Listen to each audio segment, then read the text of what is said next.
secrets. Therefore, no one even considered him going abroad as an option.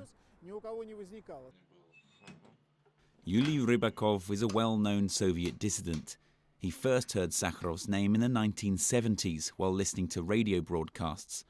Western radio signals were jammed by the Soviet Union, but dissidents found ways around the static. It was possible to get rid of the radio jamming with this Navy receiver. It was everywhere in the Soviet Union, and with its help we could learn the truth of what was going on in our country. It helped us find out Andrei Sakharov's thoughts, his essays, and his activities. Soviet dissidents used to typewrite Sakharov's essays. They covertly posted them on the streets. KGB agents were on a permanent lookout for them. This battle against the grassroots movement raged for many years. We made flyers and we posted them in residential areas, in back streets, in courtyards. Our flyers said the truth.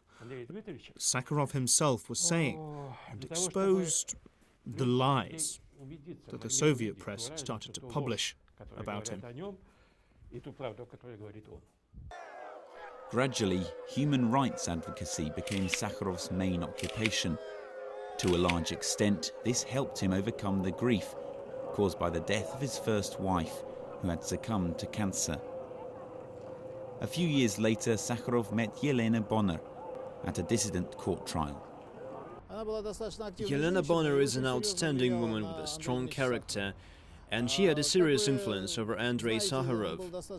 As you know, he was very open, and you can feel that his wife's actions did influence his behavior. In the 1980s, prominent Soviet artist Sergei Bocharov volunteered to paint Sakharov's portrait.